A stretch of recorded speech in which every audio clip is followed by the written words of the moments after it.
Welcome back, everyone, to another great Victoria 2 Dev Diary video. Sorry for the terrible mic. It is unfortunate that my good mic is not working or whatever. By now you're used to it, probably. Yeah, at some point I'm gonna actually buy a mic, and then yeah, you will love it. Anyway, we have the Dev Diaries from 16 all the way to 20 that I will be recording today, or that I'll be uploading to you today. Maybe I'll record in separate sessions. Now, Dev Diary number 16, sorry for the coffee, is the states Dev Diary. Now, of course, this is a pretty important part of the game because it is how the map is organized. And, I mean, the Victoria 2 map was also organized in the states. The Hearts of Iron 4 map is also organized in the states. It's something that Paradox is doing a lot. Also, VU4, they added the states later down the line. They only had the provinces at the beginning, so I'm not expecting them to deviate too much, but I haven't actually read this before, so let's jump straight into it. So, there might be not a whole lot of new information here for people who have been closely following the development, but I feel it's important to put all this information into place. Okay. So, states, as we previously touched on, are the main political and geographical units of Victoria 3, where pops live and buildings are built. Before we proceed, it will be useful to understand the difference between states and state regions.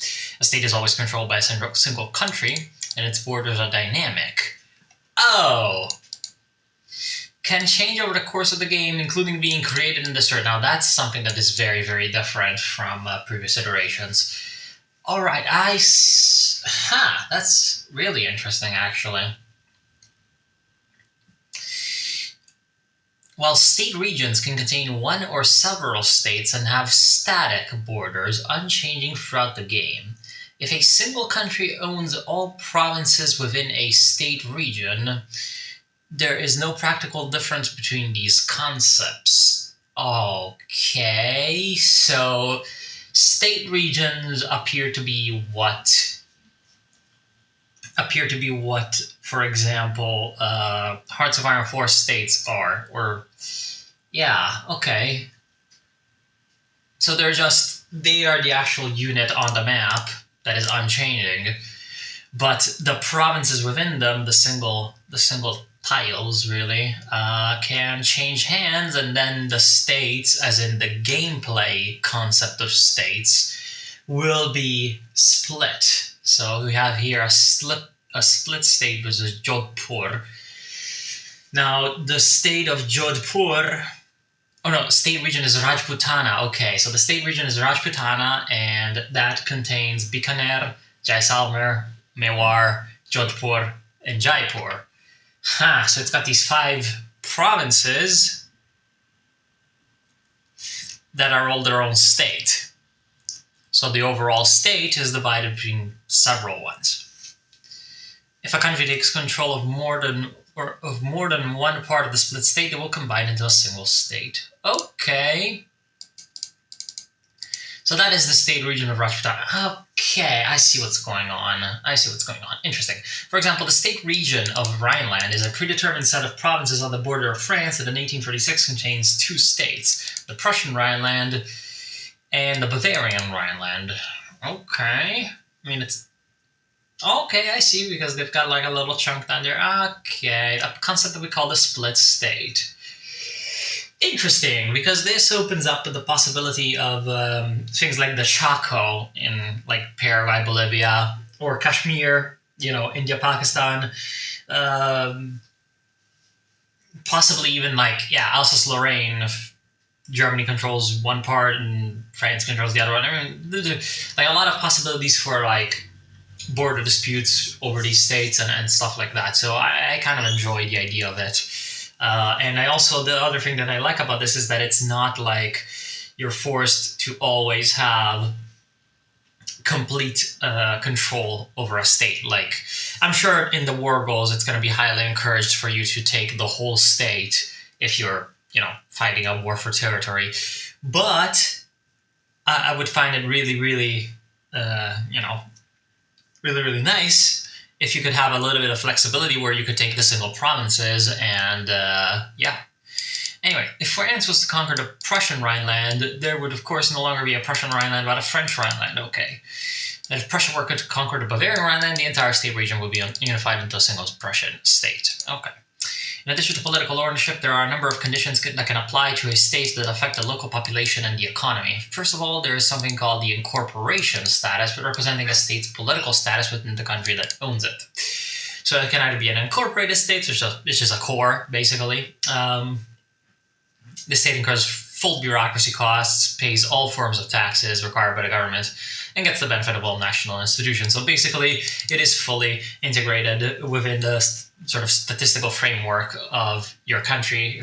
It's gonna eat up all your modifiers, whether good or bad, and you're going to need to pay for it, but you're also going to get the benefits. Unincorporated state is a state that is owned but only very lightly administered, so it's basically just a colony or a frontier. Oh no, that's a frontier state, but there's also a colonial state. So okay, so basically, yes, this would just be like some place you take over and you don't want to particularly fully integrate it. Okay. They will only pay certain taxes, but they will get no benefits from national institutions. While the colonial states are considered an overseas colony and it works similarly to unincorporated states, but it also gets increased immigration at the expense of even lower infrastructure. Well, I mean, that whole part about increased immigration is like, I'm not sure. They're going to need to tweak how it works because, I mean, colonialism in this period was kind of shifting in its characteristics, so whatever. It is possible to incorporate any unincorporated colonial state as long as you have the bureaucracy that would be needed to properly administer it. This can be a rocky process. While the increased costs kick in immediately, the benefits are gradually phased in over time. Okay, so it looks like the game is going to encourage you to basically core states slowly, I suppose. All right, just smacked my microphone. I'm very sorry. Basically, yeah, it's going to be encouraging you to kind of eat slowly, I guess, because, yeah, the time it takes depends on how easy it is for your country to integrate the local population. It would be a lot more difficult for Britain to incorporate an Indian state than it would be for them to incorporate the Falklands, for example. Okay, so I'm guessing with the local population, it means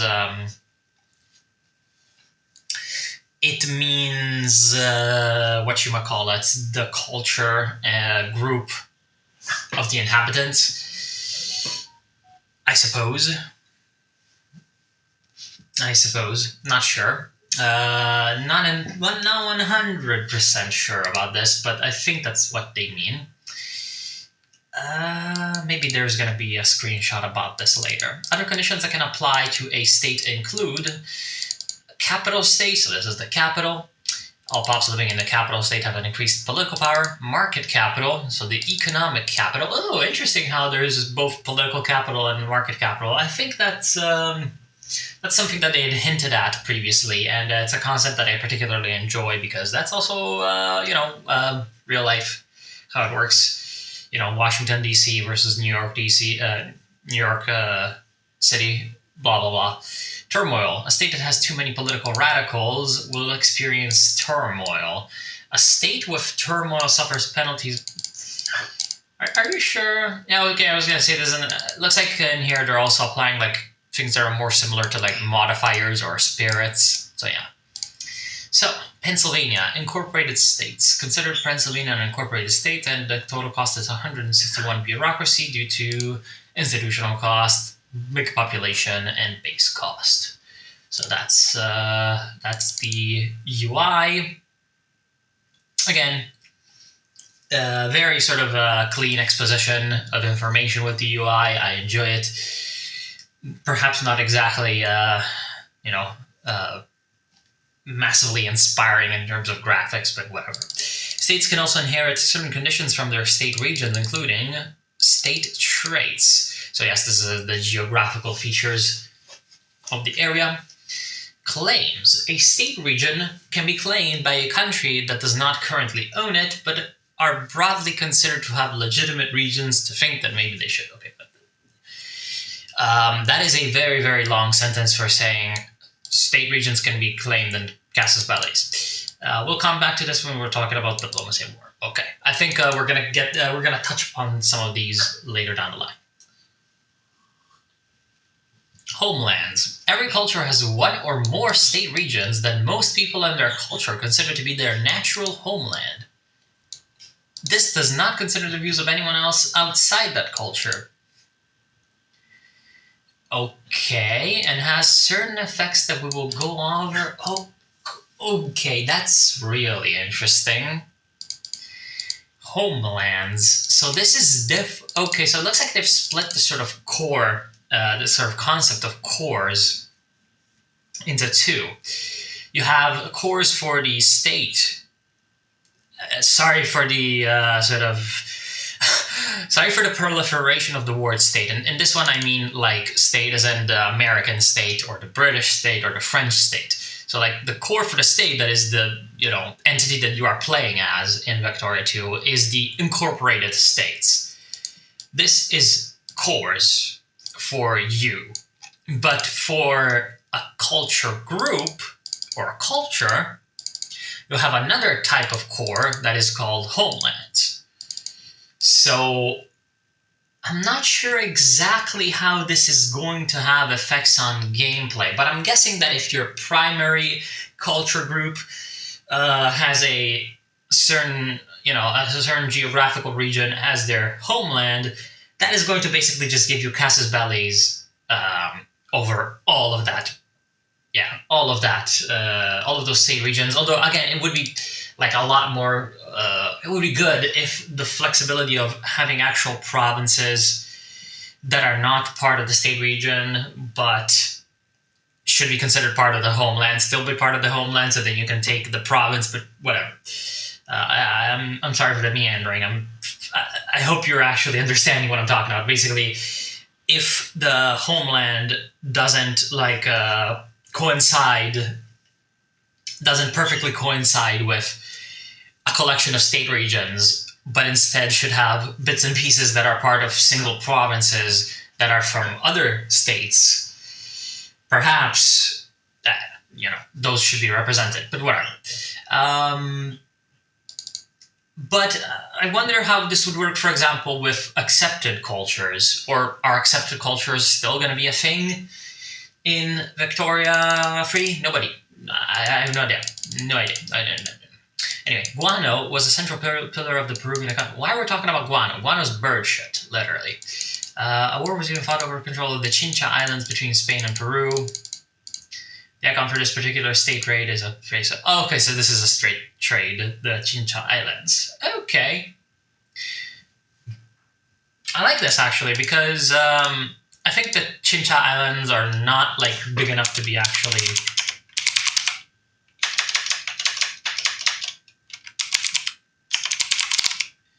Are, not big enough to actually be represented on the map. Right? Yeah, they're tiny. But they represented them as a state trait. And I like this because, yeah, it gives the flexibility of, if there is a geographical feature that is, really not big enough to be shown on the map, but has, a game, or should have a game impact, then it can be represented in this way. So, I mean, this is something that Paradox modders have been doing a lot with sort of the spirits mechanic, especially in Hearts of Iron 4, but, I'm guessing in other games as well. Just put a spirit to represent something.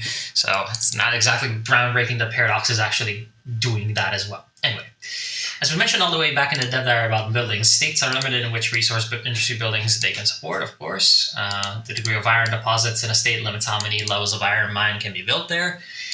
These resource limits are actually a property of state regions, which is dynamically allocated to the states in the region based on how large of a share the state holds. Okay. Again, I would prefer it if the single provinces had values representing basically the correct or approximation of resources in that place.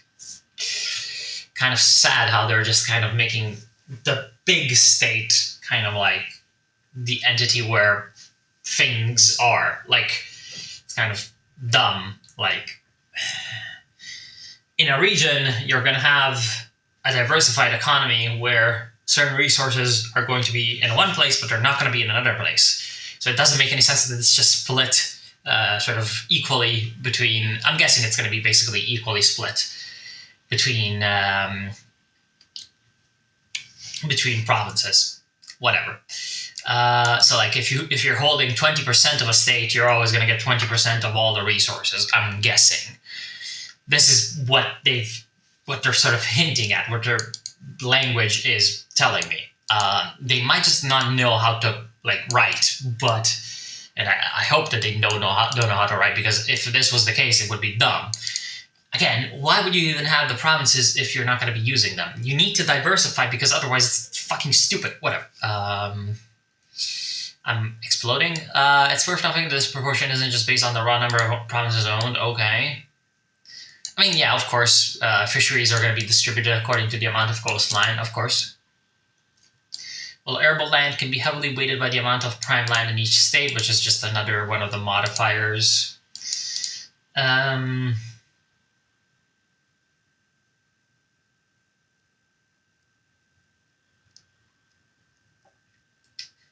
Okay.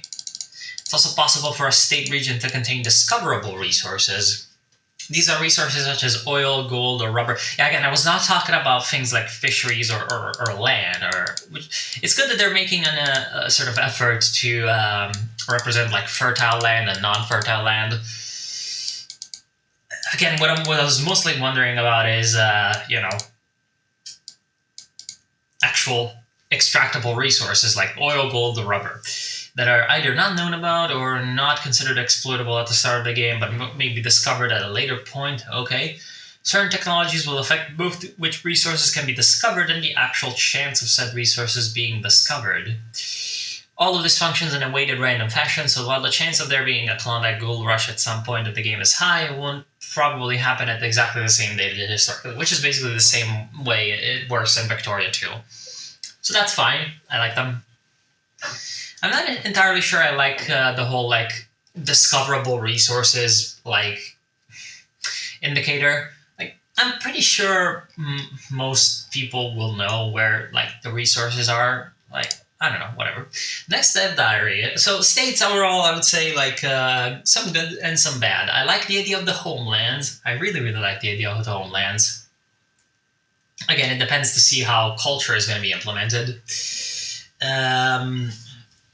Again, I like the idea of splitting off the cores between the culture and the actual country mechanics. I don't like how... I like the idea of the splitting of states. What I really, really don't like is how they're sort of taking the states as a measure for everything, and it kind of sounds like they're going to be trying to encourage players to like play in a way that they're going to be mostly just having filled states. Like, they're going to be actively discouraging, trying to either discouraging or making literally impossible to seize single provinces, which again, kind of stupid because, yeah, like a lot of historical border disputes or whatever would be between what the game would consider a single province, right? Trieste and between Italy and Yugoslavia, for example, or Thrace. Again, a lot of this, well, not again, but actually quite a lot of this depends on how big or how small the actual state regions are going to be, but whatever. So today's topic is migration, Dev Diary number 17. And this is a massive, massive, massive, massive, massive mechanic that in Victoria 2, due to the game limitations, was really underrepresented. Now, what we need really in Victoria 3 is a more dynamic migration system that won't just completely break everything. And it kind of sounds like they've talked a lot about migration in the previous Dev Diaries. It kind of sounds like they have a decent idea of where they're going, and I'm not I'm kind of optimistic about migration in Victoria Free, but we'll see. So we have two different types of migration. We have the intra-market migration and we have the mass migration. I prefer it being called long-distance migration because intra-market migration is a geographical descriptor, while mass is a quantitative descriptor. You can have a mass migration within a market, but whatever, I don't know. We'll be explaining both these, starting with the intra-market. So this is the movement of POPs between two states that are part of the same market. POPs are generally always able to move between states in the market. The number of individuals that are able to change their homes on a weekly basis varies based on factors such as local infrastructure and the market access in the two states. So of course, if it's more connected, more people are going to be able to move there, which, yeah, that makes sense.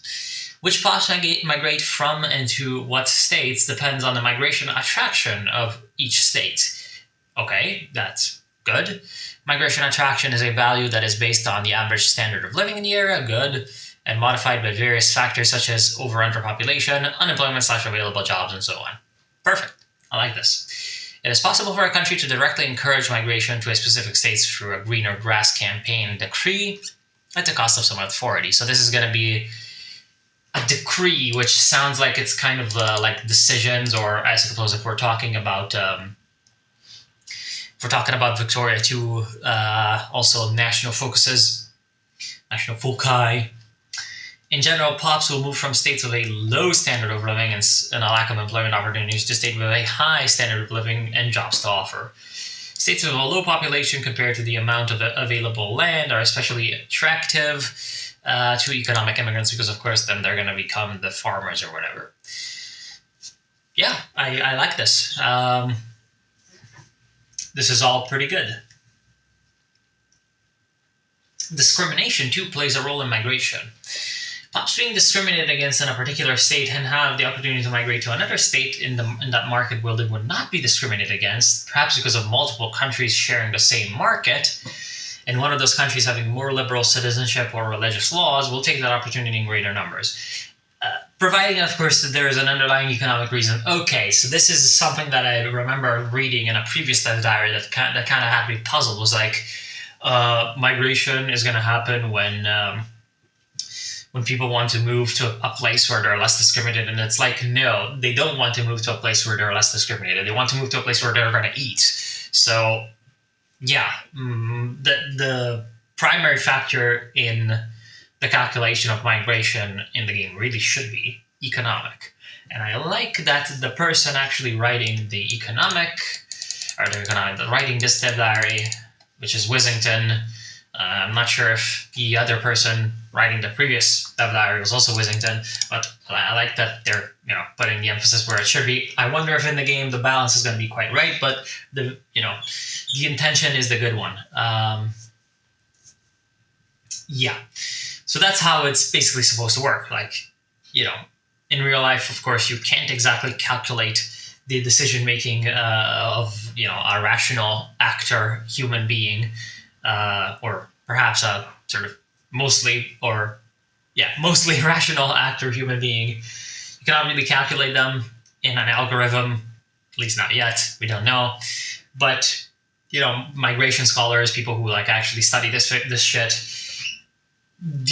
pretty much generally agree that the first sort of attraction factor for a location in terms of migration is, of course, economic opportunity, and so then after that you have the sort of ease of acceptance into the society. Now, very, very good examples of this in real life today are the Gulf states, where a bunch of South Asian people migrate to find work, and where they're treated kind of like shit. But hey, the pay is high enough that they're willing to sort of bear the sort of social and psychological and various other types of costs that come from living in a place where you're actively discriminated against, and your standard of living is actively infringed upon.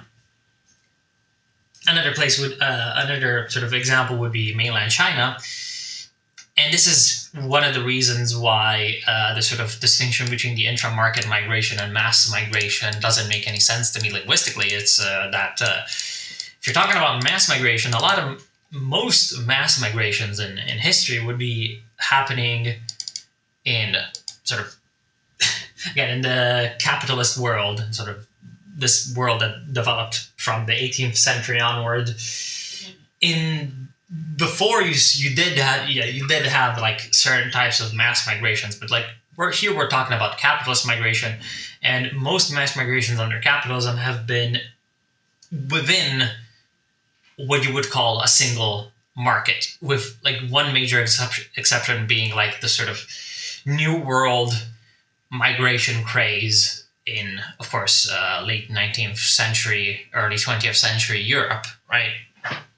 Which is why they're saying mass migration here, but like that was a very, very specific phenomenon where, of course, millions of people would be moving from Europe to the United States or Argentina or Brazil or Canada, or in a lower sort of number to Australia.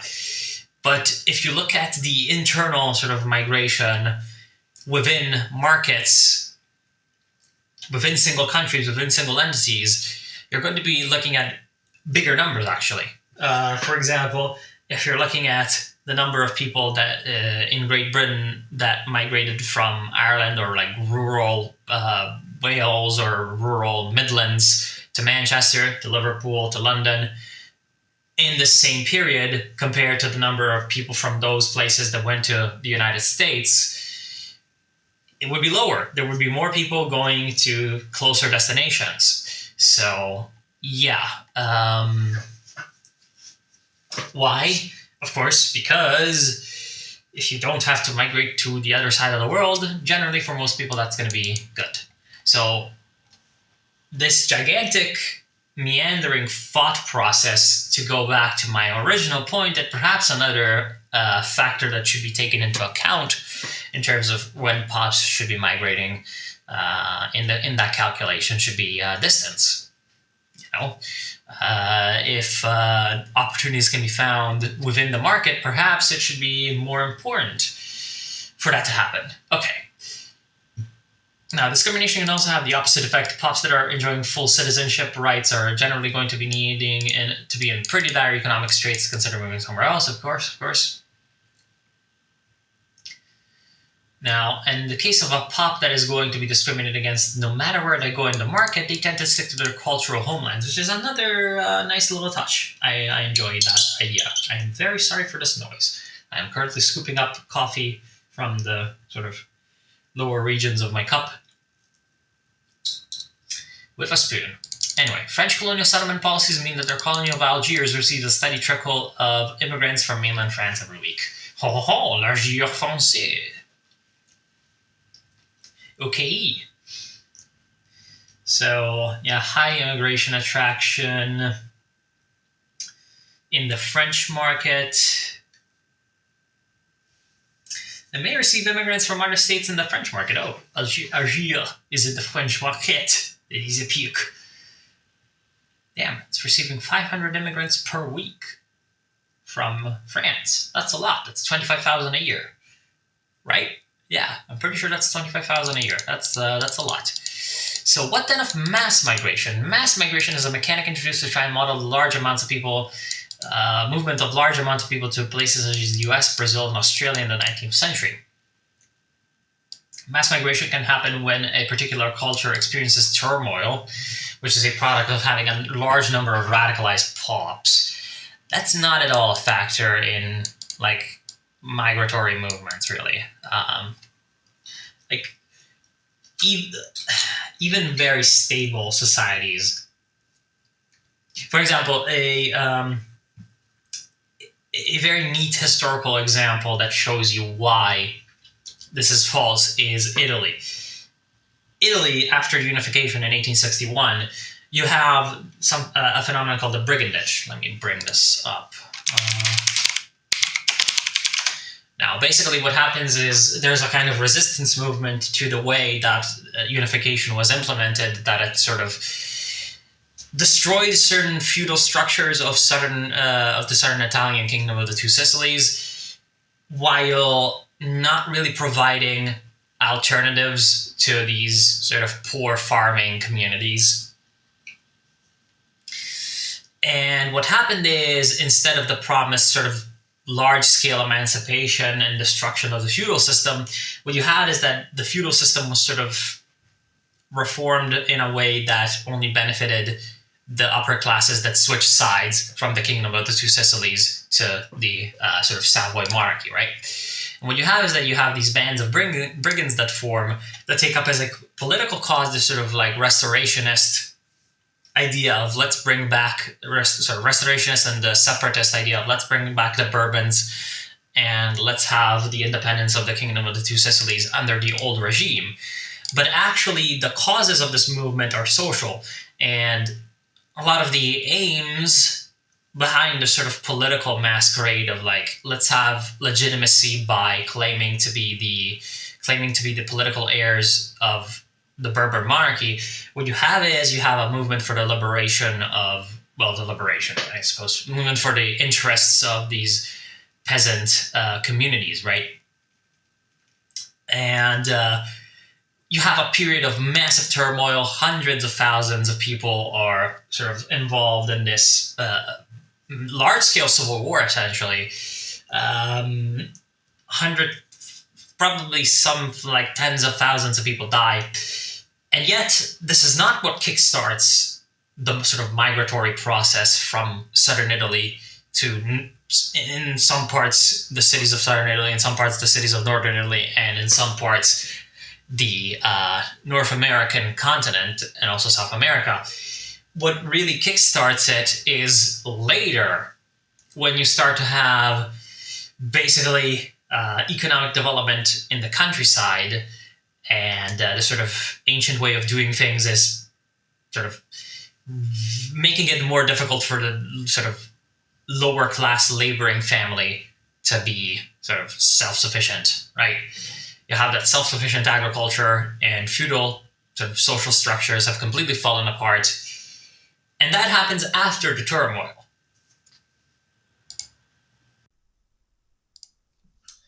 Anyway, what you have in the actual game is that a culture that has enough turmoil to meet the threshold has a chance to create a migration target somewhere in the world, which is a flag set in a particular state that attracts huge number of migrants from that culture over the course of a limited lifespan to that state and any states that neighbor it. Now, this is basically supposed to be simulating chain migration, where what you have is that you have a certain community that sets up in a in a given migration target region, and therefore that in and of itself attracts more people coming to it.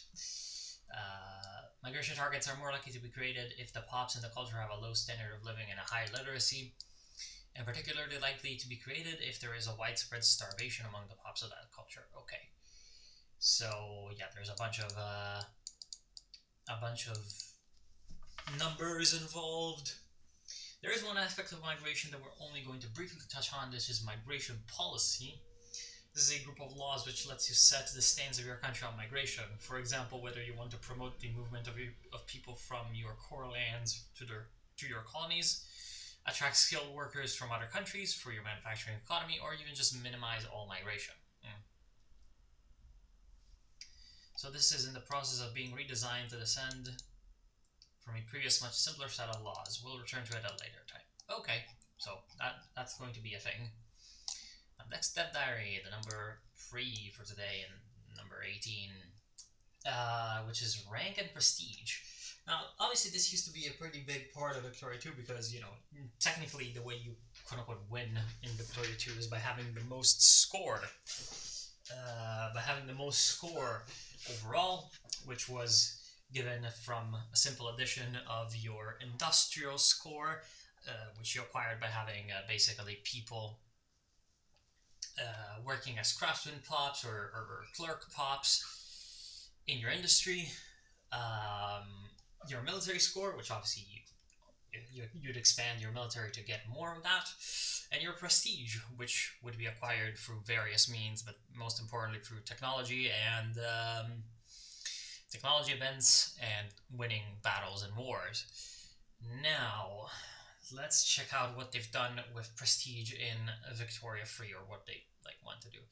So we're finally switching away from talking about economy and politics and starting on a string of diplomacy-oriented diaries, which is pretty good.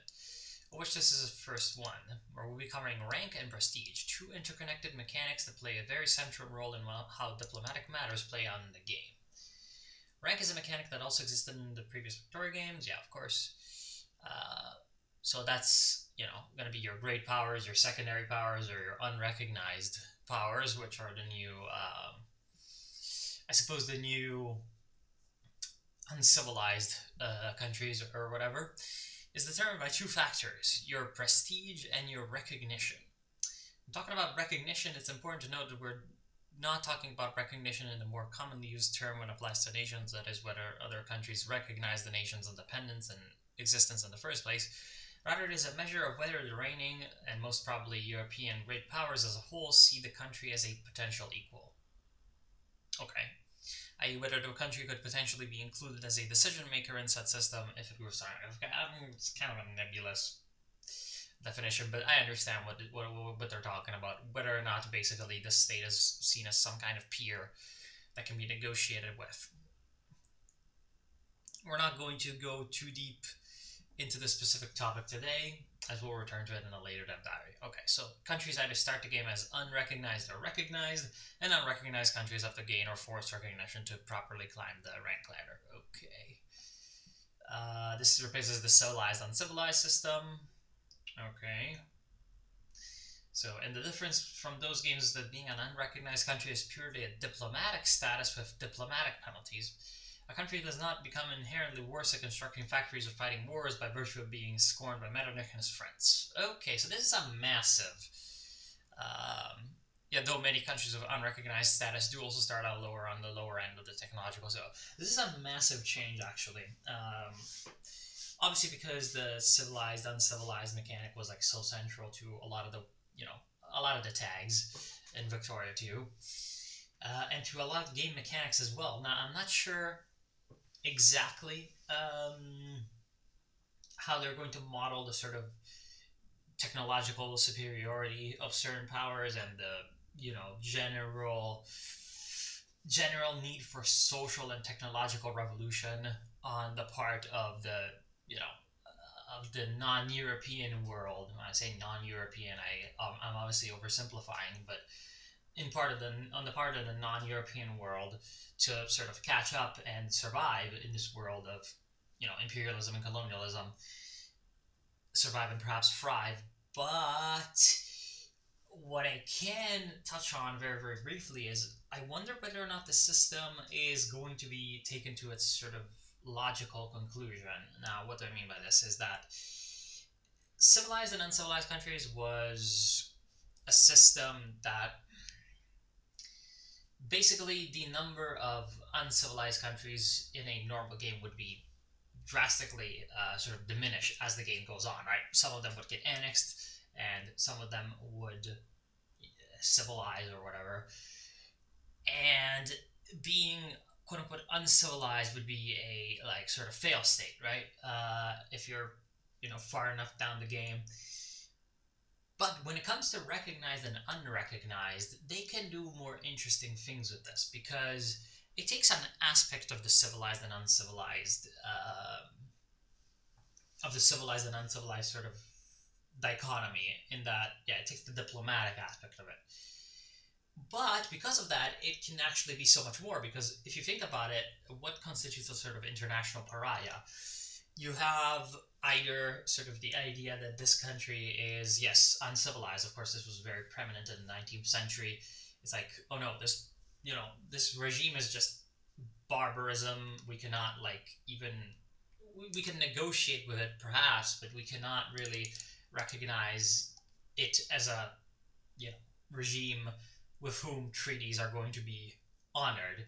And this, in the European mind, justifies a whole bunch of nasty shit that they did in Asia, for example, or in North America, where you sign unequal treaties with a partner, and then even those unequal treaties that were oftentimes signed at gunpoint are then disregarded once the situation sort of changes according to the interest of whoever signed the treaty. And this is not really seen as like a villainous thing to do from the other European powers. So this is what this sort of unrecognized system is supposed to sort of embody, right? This mentality of, well, this regime does not really share our sort of general fundamental values on civilization or whatever. Therefore, we can kind of do whatever the fuck we want with it. This was very prevalent when looking at of course Asian states, and also sort of the Aboriginal, uh, Native American, and Native Australian, Native Canadians. Also to the sort of tribal and kingdoms of Africa, but not, for example, applied to the Ottoman Empire or Russia, right? Even though they still sort of view those countries with sort of suspicion. Now, what this has the potential, this is a very, very long and meandering point, I realize, but what this has the potential to evolve into is a system where a country, by its actions, so a tag by its actions, can sort of dip back into a sort of unrecognized power status if it starts to do things that the other great powers are going to view with either suspicion or just outright disdain, right? What does this mean? This means that perhaps if you get too much infamy, I'm not sure again how infamy is going to work, but perhaps if you get too much infamy, maybe the rest of the world is going to be like, maybe this is an unrecognized power. Or the sort of idea that I had at the start when I first read about this sort of unrecognized mechanic is, for example, a revolutionary power. A Soviet Union, or a radically democratic revolution in France, sort of in the early game, right? You did have this phenomenon of in basically restorationist Europe, because again, Victoria III is going to start probably in 1836. This is still within the Restoration. It's still before 1848. Even in 1848, the revolutions of Europe were crushed. So this is still the political climate in which basically anything that looked like sort of the more radical strains of liberalism, and of course the first sort of movements that could be sort of called socialist, were viewed with not just sort of disdain or whatever, but also like just straight up terror by the European ruling classes. And what you have is that you have also a sort of backlash from these repressed political groups that sometimes went into terrorism, right? So what you have is you have an age where there are a lot of sort of renegades, terrorists, sort of agitators that get kicked around from country to country. Your Mazzinis, your Marx, for example, your Bakunins, etc. Right? What happens if one of these movements takes over a country, be it radically democratic, radically nationalist, a la Mazzini? So your sort of radical liberals. Not sure if there's going to be anarcho liberals or an equivalent, who were still like a very major force in this period. Or again, a sort of very, very democratic state that, like, for example, just proclaims universal suffrage after a liberal revolution and like starts to enact a bunch of reforms. Maybe the neighboring countries are going to be like, oh, what the fuck is that? Or starts to like justify war goals. I'm not sure how that's going to work to like export this revolution. I hope that this is going to be something that you're going to be able to do, because it would make sense within the sort of setting. And then that country could slip into sort of unrecognized status, because again, it's kind of like revolutionary France. The rest of the powers of Europe, after 1793, when the monarchy was sort of destroyed and the sort of more radical factions in the National Assembly took over, the rest of the countries in Europe are like, this is literally just too. This state is such a radical state that like we basically have to treat it as if it were a disease. We need to cordon off this sort of revolutionary disease. We need to not even have contact with it, and this carries forward in some ways even into the Napoleonic period. And after the Thermidor, when it was clear that the revolution had sort of you know subsided and was the reaction on the contrary that was on the rise in France, that sort of legacy continues. And this is the same when you look at, for example, the Soviet Union when it comes to Stalin's sort of shift in policy with socialism in one country. It takes until World War II for the rest of the powers to sort of recognize, hey, this isn't like the internationalist sort of ultra revolutionary Bolsheviks of the early 1920s, right? But before then, it was basically total isolation for the Soviet Union, right? Because of course this was a revolutionary state that was bent on overthrowing the rest of the capitalist world. So this gigantic sort of train of thought to say that perhaps this unrecognized and recognized system could have very interesting late game sort of repercussions. Because what if a Commune of Paris type of revolution succeeds in the late 1800s in France? Then the France is going to be unrecognized because yeah, again, what I'm proposing is that it not be limited to just like the sort of savages, quote unquote savages of the world in European eyes, but also to the sort of terrorists and rogue regimes and revolutionaries. But whatever, fucking whatever. I don't know. I really hope that this is the case, but because it would make a lot of sense and it would be interesting, but it's not gonna be because Paradox is not gonna watch this, and they probably haven't thought of it themselves. And even if they did, they're probably too pussies to make this into reality. Anyway, there are six different. Sorry, I'm pouring water, so yeah. Six different ranks that a country can occupy in Victoria 3, as well as a special seventh rank that only applies to decentralized, non-playable nations, which are basically like tribals and stuff. And so isn't of any real interest to talk about today. Please note that the names of some of these may be subject to change. So we've got your great powers. I'm guessing there's going to be 8 of them.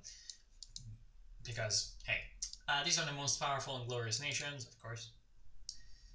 Major power are regional sort of powers, which are the secondary powers of the Victoria 2, I'm guessing. Now, minor powers, which are basically civilized nations in Victoria 2, just your standard minor power. They're like, they're real, but nobody really takes them seriously outside of their immediate region. Insignificant power. These are nations that generally do not even have the ability to influence the outcome of local conflicts and can safely be ignored by anyone other than other insignificant powers in their immediate vicinity. An example of an insignificant power at the start of the game is the Free City of Krakow. Oh, okay, so this is like basically, an even lower rank of minor power. Mostly probably going to be reserved for like really, really tiny countries. Or, city-states, blah, blah, blah. Unrecognized powers. These are unrecognized powers that are powerful and prestigious enough to throw their weight around on a regional stage to try to resist the demands of the recognized powers and be a potential candidate for recognition. An example is the Qing Empire, or, I'm guessing Japan at the start of the game, perhaps Korea, maybe some of the, like the Sikh Empire, maybe Persia, those kinds of. I mean, Persia should probably be a recognized power. It was pretty well integrated in that sort of. I mean, it's Persia. I'm not knowledgeable enough on Persia to start to go off on a tangent, but Persia was kind of complicated in this period. Anyway, and then we've got unrecognized minor powers, which basically, yeah, the Kingdom of Nepal or whatever. They're gonna be the sort of the meat on the cutting board for everyone else. So then, what benefits do rank confer? Generally, the higher a country's rank, the more influence capacity it generates. Oh, so yeah, this is like the capacity from the second Dev Diary. So the influence capacity is the third one, the diplomatic one, right? Allowing for greater freedom in conducting diplomacy and gain signing diplomatic paths. The more declared interests it can support, more on that next week. Oh, okay. And the more maneuvers it has in diplomatic plays, more on that in a few weeks. Okay. So these are sort of game mechanics that are going to be explained in future Dev Diaries. Some of whom are not that future because I'm going to be reading the stuff in a little bit. Rank also plays a role in many other systems such as subjects, infamy, diplomatic actions, and more. Of course, because rank is going to be like, I mean, some people do compare. It's an oversimplification to kind of make this comparison, but a lot of people do compare, and there's a grain of truth in this sort of international politics and politics in general to sort of gangs and hood culture and whatever. Um, yeah, it's kind of like everyone has a street cred, everyone has sort of their own network of relationships, and everyone sort of has their respect, right? And if you ain't respected, then anyone can pick on you, and no one's gonna come at your defense because you ain't respected. So this is like, okay, whatever. Rank so basically plays a role in a bunch of stuff. So I'm guessing that like bigger powers are gonna be able to hold more subjects, and sort of those subjects are gonna have less of a chance to sort of revolt away. Probably, uh, they're going to respond to infamy differently. Perhaps it's going to decay faster. Perhaps it's going to cost more infamy to perform some actions. If you're a great power, it would make sense, for example, that like just eating territory from other sort of recognized powers would cost more if you're a great power, because great powers do kind of need to be seen as like sort of magnanimous and yeah, whatever. Um, Diplomatic actions, so of course, bigger power, the likelier the chance that the diplomatic actions succeed, probably. Anyway, we only just started on diplomacy, we'll see them. So France starts the game as the second great power, just behind Britain and prestige. So basically, it looks like rank is going to be directly determined by your prestige, except for unrecognized powers that are going to be sort of in a separate lower ranking than the recognized powers. Now, I'm guessing that this is going to mean that prestige is going to take the place of rank, like the total score of Victoria 2. So I'm guessing that like prestige is going to be factored, or sorry, all the different score types are going to be factored into prestige, which is then going to be a single score to sort of represent the country. So, prestige is what determines who gets to occupy that rank in the global pecking order. So, prestige was just one of three factors determining what country rank had, or what rank a country had. In Victoria 3, prestige is the accumulation of all the factors that makes a country more or less glorious. In order to become a certain rank, a country must meet the prestige thresholds for that rank, which is based on what? Is based on both how it compares to the global average and the percentile wise compared to the most prestigious country.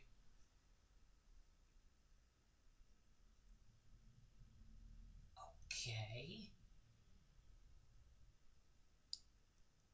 What does this mean? How it compares to the global average and percentile wise compared to the most prestigious country. So wait, basically it's not a fixed system anymore with 8 great powers, 8 secondary powers, or was it 8 or was it 16? I don't remember. And then everyone else. Is it going to be like everyone who's 50% of number one is a great power? Like has 50% of the score of the number one great power is a great power, and then everyone who has 25% of the score of the first great power is the secondary power, something like that. I don't know. Must have at least 3 times. Okay, so look at the current requirements to be a great power. Must be a recognized country, must not be a subject. Must have at least 3 times the average global prestige. Okay. or at least 75% of the prestige of the most prestigious nation. Okay, so 75%. Okay, so if the global prestige average at the start of the, at the start of the game is perhaps 100. Yeah, yeah, okay, so if the prestige of France is reduced below 219 for an extended time, their rank will decrease to. So I'm guessing this is basically the global prestige average times 3. Okay. Interesting. Interesting system. This global prestige average is um I'm not sure what to think of it. Like I see a lot of potential for the system to like just completely break down.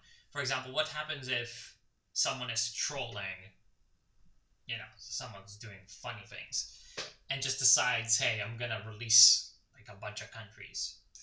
Like I'm going to be a great power that just kind of sort of screws with the rest of the world and I'm going to destabilize everything and I'm going to make sure that sort of everyone is as weak as possible, right?" Say I'm playing the Russian Empire and I'm just like running around Europe, just like releasing countries, fighting wars with everyone and sort of making sure that everyone's falling to rebels left, right, and center, right? Then this should sort of this should entail like on a sort of rational basis that the sort of average of prestige is going to fall dramatically. The global prestige average is going to fall dramatically. Therefore, I don't know. I don't know. I feel like it's got a lot of potential for it to sort of break down, but whatever. We'll see. So basically, it's not fixed to a specific number, and that the requirements to maintain and increase your rank will change over the course of the game, of course. Country might start as a great power due to their starting prestige, but then they begin falling quickly due to economic and military stagnation, eventually being reduced to a major power, even though their actual prestige number went down. Of course, this is sort of the Spain conundrum. But I mean, this used to be the case in Victoria too, as well. Like, I mean, whatever. Persia currently holds the rank of unrecognized power. Okay.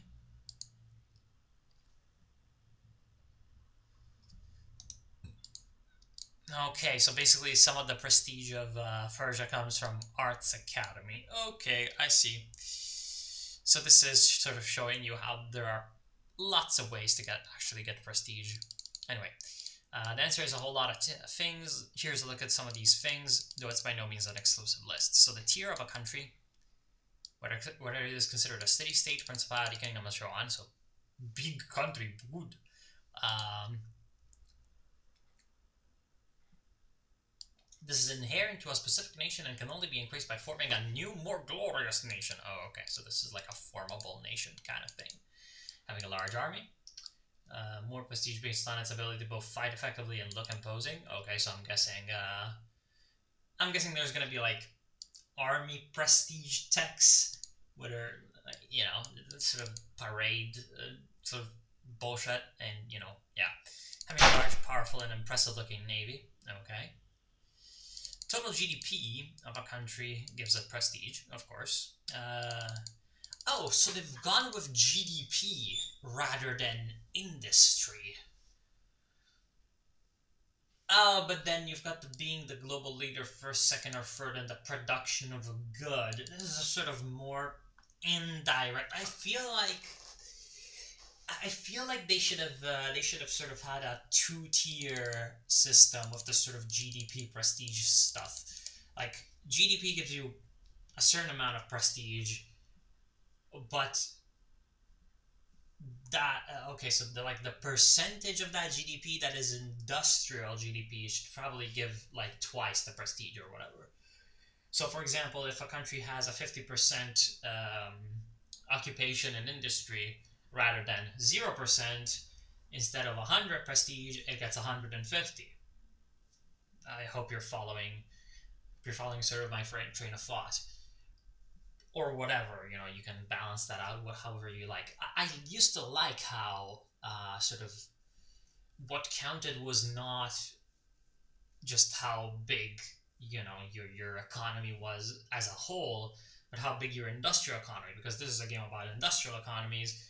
Because what used to be the economy before wasn't really any more conducive to state power. Like, the age of sort of the agrarian empire had passed.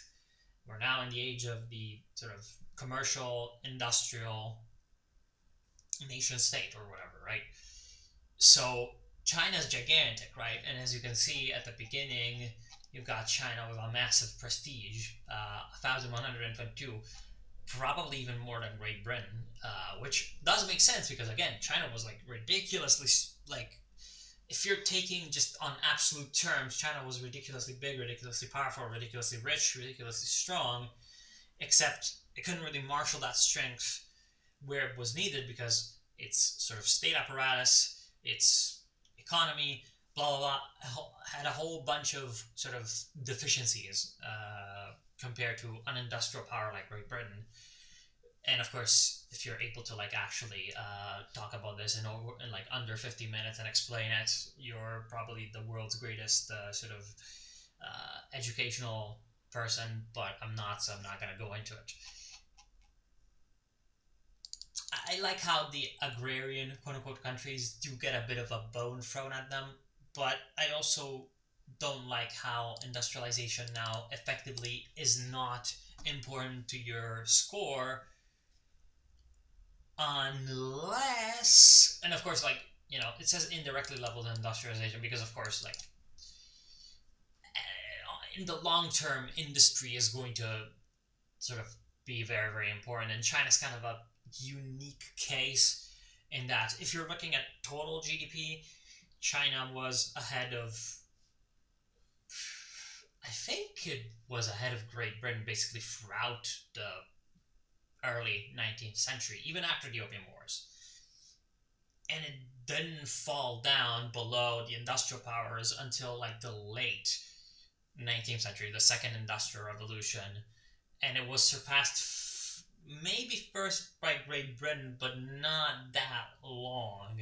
Like, Great Britain was actually not the number one GDP country in the world, despite being the number one great power, for very, very long, because it was then immediately surpassed again by the United States and later by Germany. So I don't know. Kind of iffy. Like, there's just something in my mouth that I can't quite. There's a taste that I cannot quite describe with this sort of decision that they've made. That kind of, I don't know. I don't like. So subjects continue to prestige their sovereign based on their military and economic might. Okay. Being a global leader in the production of a good gives prestige, with some goods being more prestigious than others. So this is the other part. Like, yeah, industrialization, except just in general increasing the size of your economy, is less important for your score unless you're one of those countries that can become like leaders in a certain type of production, which is going to be a problem for a lot of the sort of more minor powers.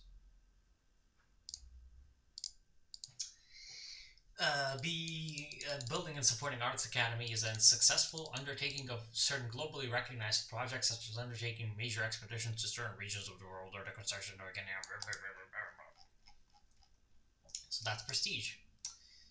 That is indeed le prestige. Now we've got relations and infamy. Oh boy, one of the most epic mechanics, of course. Huh, yeah. As you can see, like at the beginning of the countries, there's only 7 great powers. Interesting. Anyway, hello and welcome to another Victoria Freedom Diary. Hello. Uh, this is going to be very broad as we're going to go for the fundamental mechanics of diplomacy before moving on to more specific topics. Okay. So relations. This is a value in a scale between -100 and +100. Huh. Okay, so it's not -200 +200 anymore. Makes sense. Why not? Similar to relations opinions in games such as Europa Universalis and Stellaris, to all Paradox games. Now, the key difference between relations here and in those games is that in Victoria Free, relations are bilateral. Oh, there's a single number, meaning that while in European Universalis, France can have a relations with. Wait. While in European Universalis, France can have relations of minus 100 with Prussia, while Prussia has a relations of plus 100 with France. Yeah, okay. In Victoria 3, these two countries will always have the same relation score towards each other. I think that's how it works in Victoria 2 as well. Yeah, not new. Wait, what do you mean there's a few reasons for this change? It's always been this way in Victoria, right? Like, well, maybe not in Victoria 1, but definitely in Victoria 2. Such as making it more clear exactly where two countries stand with each other, but the most important is that we want relations to be a mechanic with significance and mechanical effects, not just for the AI countries, but also for the player and even in multiplayer. Oh boy. Okay. So, all of these have an impact on the AI's decision making in terms of which diplomatic proposals it will accept, of course, which side it will join in diplomatic plays, and so on. Now, an important thing is going to be that relations actually matter, because, like, in a lot of Paradox games, diplomatic relations matter only somewhat. And in a game that's going to have as many diplomatic mechanics as Victoria 3 sounds like it's going to be, um, yeah, it is important that, for example, with diplomatic plays or joining wars, that like relations actually fucking matter. Like, if if you have very very high relations with a country, it probably should be very very highly discouraged from joining wars against you because of a crisis or whatever. Like, I don't know. So, oh, okay. So hold on. There are also limitations on what actions you can take against another country based on your mutual relations. For example, having a relations level of cordial or above acts as a non-aggression pact. Cordial is 20 to 49. Oh, that's very low. Okay. It isn't possible to start most diplomatic plays against a country with which you have that relation level without first reducing said relations. That's kind of like not very realistic, but okay, I'll accept that. It's good. On the flip side, signing and maintaining a customs union with a country requires you to be at or above cordial relations. Perhaps should be higher even. Um, and there are other actions that cannot be taken unless relations are at a certain negative or positive thresholds. So the primary way you increase or decrease relations is through improved relations and damage relations, ongoing diplomatic actions, which are probably going to cost influence score or influence capacity. But there are also many other ways in which they can be increased or decreased, of course, through events, diplomatic incidents, and the expel diplomats diplomatic action. Okay. Which is a way in which one country can act to prevent another from cozying up to them in relations wise, though at the cost of gaining infamy. That's kind of weird, but okay, I accept it. It's gamey. Um, okay, so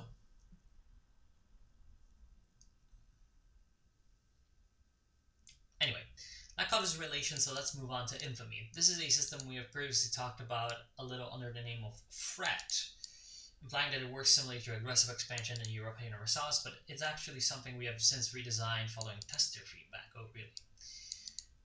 Okay. So basically, it's going to be a global infamy with a sort of more localized system. So, a hybrid between the bad boy system and the newer, more localized systems. So the newer sort of aggressive expansion. In Victoria country, that has an infamy value of 0 and can increase to, well, anything as there's no upper cap to it. Okay, that makes sense. As a country's infamy increases, other countries will become more wary, resulting in diplomatic penalties. If infamy exceeds the pariah threshold, which is currently set to 100, the old 25, the country becomes a potential target for a certain sort of special contained threat diplomatic play. Okay, so which is going to be like, you're cut down to size. Casus belli or whatever that you get on everyone that's sort of gone above the bad boy limit. Hmm. So you can see here the diplomatic status, what that country is doing Oblivion, Infamy, Decay, how infamous they are. They are infamous. Okay, I see. Their attitude towards you, your mutual relations. I see, I see. Uh, okay, Infamy. Oh, okay, so it's actually the great powers only that get the sort of restore order, contain, threat CB. Hmm, interesting. Infamy, I wonder if they're gonna actually give the minor powers a chance to get in on the action, but whatever. Infamy decays slowly over time, and its rate of decay can be increased if a country has a large amount of an unallocated influence capacity. Okay. I see. So basically, if you're lying low, I guess you're gonna be decreasing infamy faster. This is good that they actually have sort of a mechanic where you can increase your temporarily increase your sort of influence decay, or sorry, infamy decay, because that used to be very frustrating to deal with in Victoria 2. So far, this is going to be very familiar. The key difference between Victoria 3 and its predecessor here is the diplomatic incident mechanic tied to infamy. Tied to infamy, okay. In the vast majority of cases, any action a country takes, for example, demanding land in the diplomatic play or violating a neutral country's sovereignty during war. Oh, that is really nice of an idea. I enjoy the idea that you can do that. Like, a good old go for the Belgiums. That increases infamy will also create a diplomatic incident localized at a particular strategic region. More of that below on the map. For example, starting at the diplomatic play to demand a colony in West Africa will result in a diplomatic incident occurring there. The country that caused it immediately suffers a penalty to their relations with all countries that have an interest in the region. So I'm guessing countries that basically have territory, or probably countries that have a high presence in that market, with the amount of relation, or even allies in the region, with the amount of relations lost based on what? On the amount of infamy attached to the incident in question. Okay, so if you're doing something very, very infamous in a region, everyone who's present there is going to lose relations exponentially higher. Okay. Infamy in itself should be understood as a measure of how concerned great powers are about a country, and as such, country rank has an effect on how much infamy a country gets when it commits a diplomatic transgression against another. Okay, so the lower of the rank of the two countries involved, the less infamy will be generated, as the great powers care a lot more about actions taken by and against other great powers than they do over two minor powers engaged in a local squabble. Okay, I see what's going on. Yeah. Okay. I see.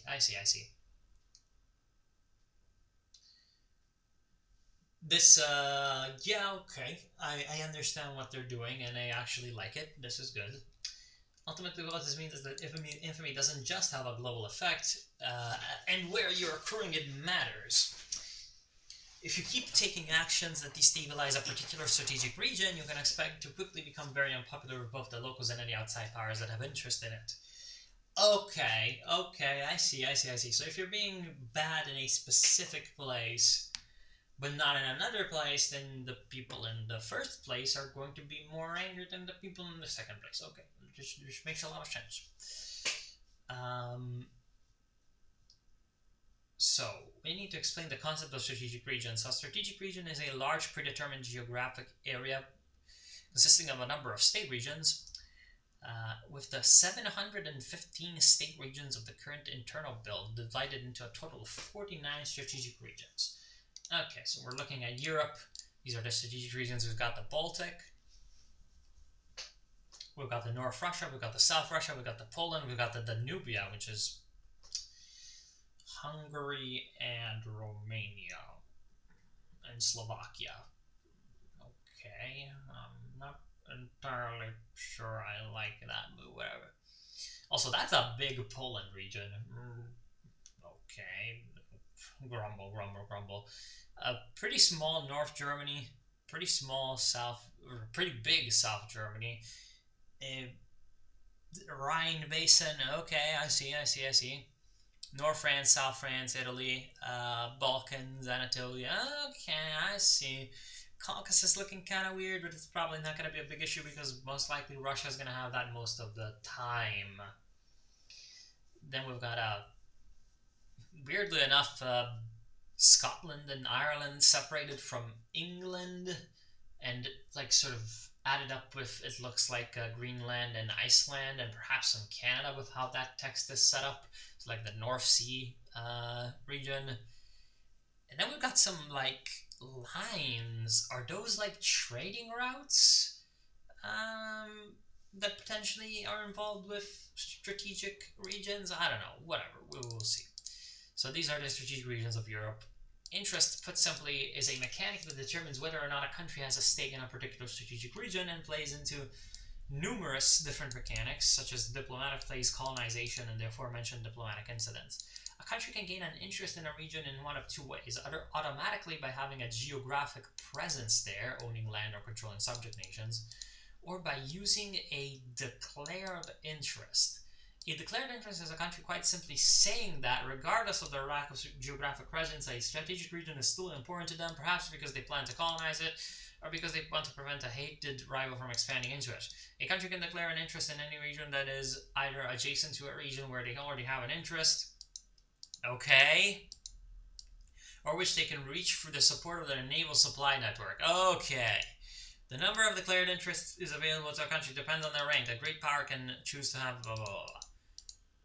Oh, Jesus Christ. Okay. Kind of sort of complex, but I get the gist of it. Interesting how, like, having a market presence in a region doesn't give you interest, which perhaps it should. Like, you know what I mean? Uh, wouldn't it make sense? But hey, whatever. Select which regions to declare an interest in 0 out of 1. Okay, I see. And then basically, interests do not provide any inherent benefit to a country besides the benefit, or sorry, besides the ability to throw their weight around in a strategic region, and can actually be quite a bit of a double-edged sword. Another country with interests all over the world may get dragged into a lot of local conflicts. Yeah, of course, this is like the good old sort of great power paradox of, you have interests everywhere, therefore you have to intervene everywhere, therefore you have to sort of be involved everywhere, and since you're involved everywhere, you're gonna have interests everywhere. So it's the sort of self-perpetuating problem of great powers that eventually results in overextension. So yeah, that's the thing. Ultimately, interests are our attempt to simulate such historical occurrences as why certain parts of the world simply got a lot more attention from the great powers than others at particular points during the century that Victoria Free covers, and to make nations act and care more about the things in a way that makes sense according to their national self-interest. Okay, that first sentence doesn't make any sense because the reason why the great powers paid more attention to a particular region than another are kind of very complex, but can generally be sort of watered down to where there was a particular like economic interest to be had, or where basically as a consequence of economic or political developments there was a strategic interest. For example, because the Suez Canal got built, all of a sudden the like North African and Mediterranean and Eastern Mediterranean were more important. It's not that complex, you know what I mean? Like, whatever. No need to like simulate this kind of bullshit, but I don't know. I like the idea of the interest stuff. I'm not entirely sure that like the declaring of interests, and you can just do that basically wherever you can. I mean, yeah, it does make sense because a lot of the times countries do act in that way. But I really, really would like for there to be a sort of mechanic where market presence has an impact on this interest mechanic because, ow, makes sense, doesn't it? Whatever. Um, Number 20, the last one for today, diplomatic actions. So, diplomatic actions, we're talking about basically the diplomatic, things that you can do. So diplomatic actions and how they work should be pretty familiar to anyone who's played pretty much any other paradox strategy game. Okay, so this is basically the standard stuff. It's not the diplomatic plays, which was the thing I had in mind, which I'm guessing is going to be basically more like war goals, except with a diplomacy side to it. So it's a type of interaction that is carried out by one country towards another, and which sometimes, but not always, requires the agreement of the other party. Okay, so we've got instant actions carried out immediately upon use and or acceptance, of course. They do not cost any influence capacity as they do not require maintenance.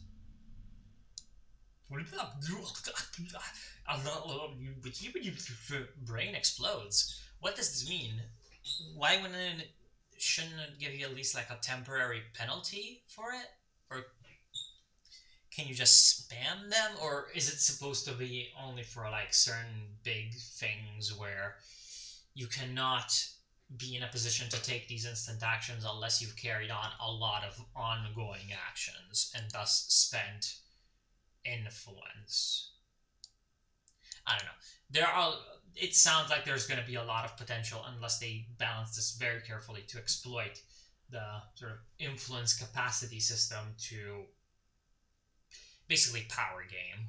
Anyway, like for example, immediately shifting your influence from or your like improving relations from one country to the other, and it's not going to give you any penalties to influence. Blah blah blah. There's going to be a bunch of weird shit. So ongoing actions are unilateral actions that can be carried out over time from one party towards another and can be cancelled by the first party. They have an influence maintenance cost, in which case only the first party is the one that pays it. Okay. Pacts. These are bilateral actions that are carried out over time as an agreement between the two parties.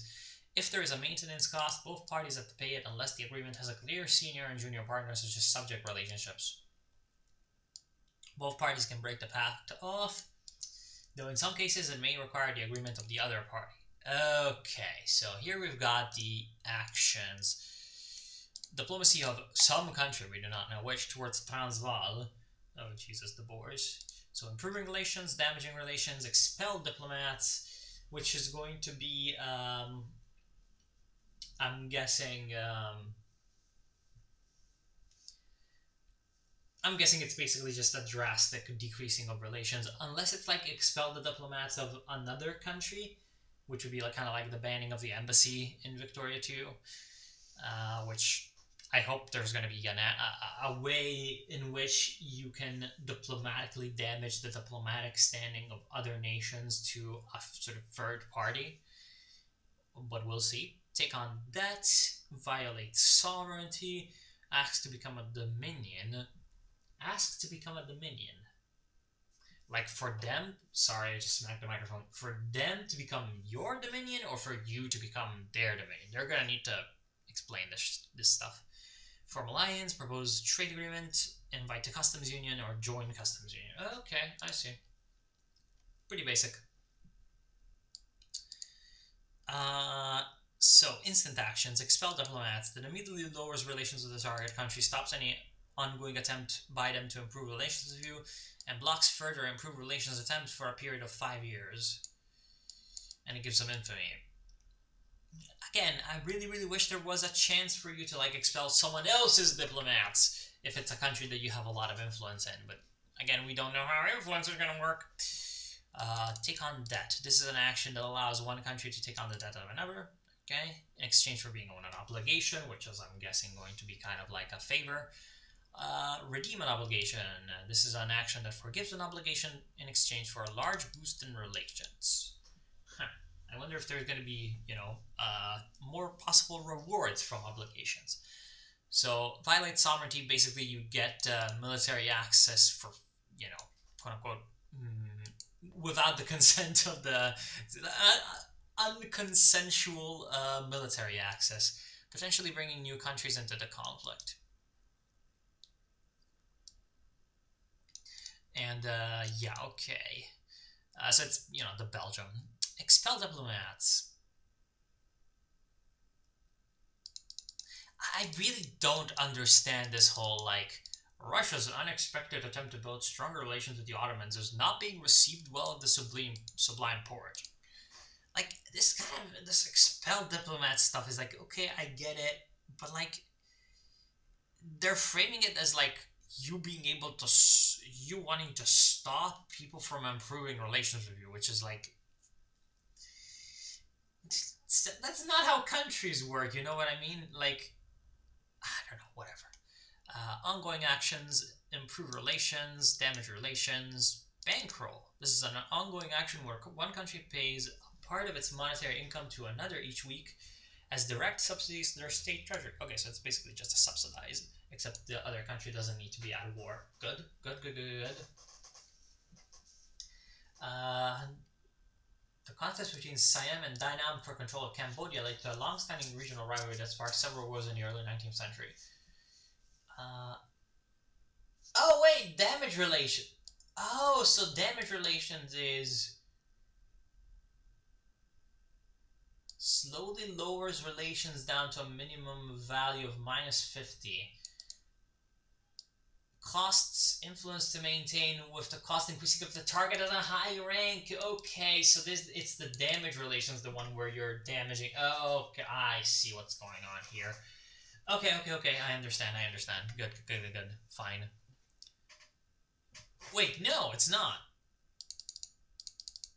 It said Cambodia, so I thought that like we were looking at Cambodia, but no, Siam are actively damaging their relations with Dainam. The target is the second party, not the third party. Oh Jesus Christ! Okay, okay, brain. Never mind. It was kind of like phrased in a weird. Why did they say like? Why did they have to justify it in this way? Like, just say like Siam is angry at Vietnam, and don't confuse me with Cambodia. Not subject to pacts. We have an alliance. We have a customs union. We have a trade agreement. So, customs union is a diplomatic pact where there is a senior and a junior partner. Yo, hold on. What do you mean? This is a diplomatic pact that allows two countries to help each other when attacked in a diplomatic. Are there no offensive alliance? Only defensive alliances? Interesting. Kind of weird. This is a.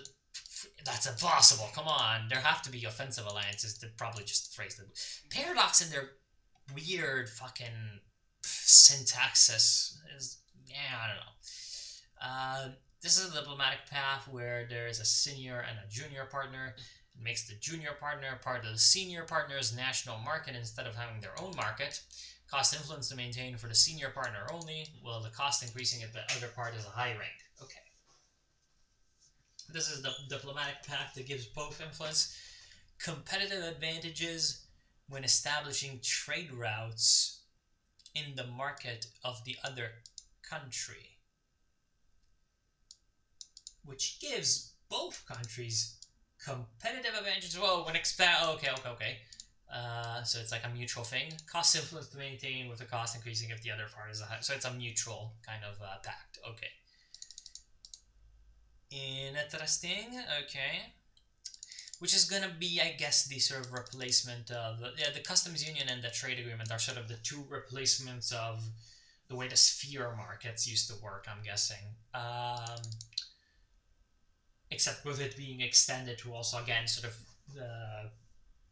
peer to peer, like equal sort of peer relations with that. Of course, great addition of the trade agreement.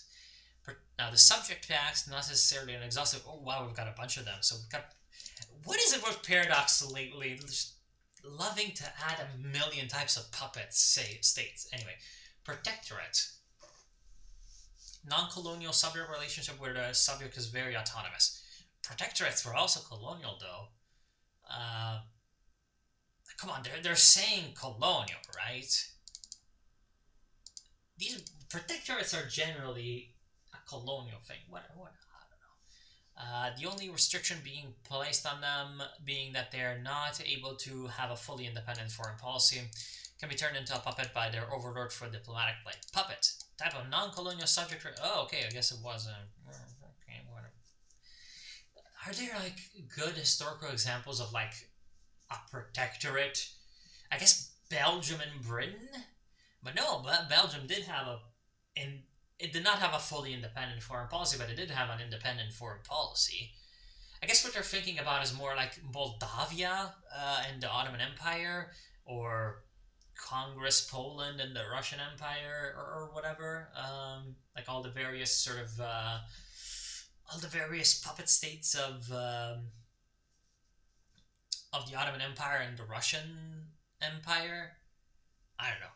Puppets. This is a type of non-colonial subject relationship where the subject has no diplomatic autonomy, pays part of their income to their overlord, and as part of the overlord's national market, can be annexed by their overlord for diplomatically. So this is the good old puppet. Dominion. This is a type of colonial subject relationship where the subject has extensive diplomatic autonomy and can have their own subject, though they're still required to be a part of the overlord's market, can be turned into a territory by their overlord through a diplomatic play. Can be turned into a territory. Territory. This is a type of colonial subject relationship where the subject has limited diplomatic autonomy. Okay, so basically it's dominion but more integrated to the overlord. Can be annexed by their overlord. Oh, you can annex puppets. Or, yeah, even, yeah, okay, I just now realized, Jesus Christ. That's pretty big, that you can annex people with diplomatic. I like that, because fuck having puppets and not being able to annex them if I want to annex them. You know what I mean? You know what I'm saying? Like, yeah, this is pretty good. This has the potential to be this has the potential to be extremely overpowered for certain countries. Like, although then probably, to be fair, if you're not, I'm not sure how the migration mechanics are going to work. Like, it kind of sounds like the UK is going to be strongly encouraged to annex Australia, for example. But Australia is not doesn't start as a dominion, right? Yeah, okay. Which countries are going to start as dominions? The East India Company, I guess, even though it's a very different thing. And Canada, the Hudson Bay Company, or whatever. I don't know. I don't fucking know. Anyway, tributary. This is a special subject relationship available only to unrecognized powers, where the subject has extensive diplomatic. Oh, the China. Okay, I'm seeing what they're doing there. Has extensive diplomatic autonomy and can have their own subjects, though they're required to pay part of their income to their overlord. Can be turned into a vassal by their overlord for the. So basically, this is like China, Vietnam, China, Korea, blah blah blah, sort of tributary system. Yeah. Okay. Vassal. This is a special subject relationship only available to unrecognized powers where the subject has no diplomatic autonomy. So it's basically puppet, but for unrecognized country, and it's called vassal. Same shit as the puppet. Okay, Afghanistan has no intention of becoming a Persian tributary peacefully, and Persia will have to resort to a threat of forces. Okay, if they intend to press the matter further. Huh.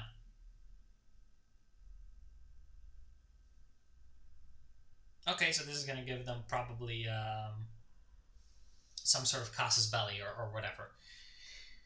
Okay, before I leave off, I just want to briefly mention that, as with many of our systems, the diplomatic action system is built to be completely moddable. Okay. Up to and including adding new forms of subjects and entirely new packs with completely custom effects. Epic, Cold War, sort of modern day mod incoming, amazing, fantastic, yes. NATO, Warsaw Pact, satellite states, whatever. Um, special administrative regions of the People's Republic of China. Okay, so next week we're going to talk about diplomatic plays and how they will let you shatter the limits of diplomacy. Okay, so really like the diplomacy, actually, except for some of the weirdness and certain, I'm guessing certain kinks that are going to be worked out. Do love the relations in Infamy, except again, some of the balancing with the relations, relations requirements and limits are going to be needed. We'll see. And the influence, sort of declaring interests, is neat, although it requires, again, a lot of thinking on it and might just like fuck up the game. Really like the ranking and prestige side of things, except for the sort of GDP calculation being sort of just direct GDP. So not really taking into account industrialization as much as I would like. Love the migration, just fantastic. On the migration side, pretty much nothing to complain about except the sort of turmoil mechanic being required for mass migrations. That doesn't fucking make any sense. What pushes people to migrate is not fucking political or you know. Well, so sometimes of course there's wars and that's going to increase migrations, and there obviously civil wars are going to cause migration. But this looks more modern day. It's more of a modern day phenomenon than the Victoria II timeline. Turmoil is a very, very general thing, but economic development is turmoil, and yeah, that puts a bunch of people on the move. And the states, it's the states. They can either fuck it up super hard or not. So that's my general thoughts on Dev Diaries 16 to 20. Very, very soon. Actually, I'm not sure. For the brave souls who are still here, please go down in the comments and tell me whether you would like these videos to be shorter and sort of more focused on a single dev diary. For me making like a video on a single dev diary or not. I feel like it is something that is doable, although again, a single dev diary takes me like 10 to 15 minutes to go through, so I don't know, we'll see. So yeah, that's about it for today. I want to thank you all for watching, hope you enjoyed, and I'll see you soon.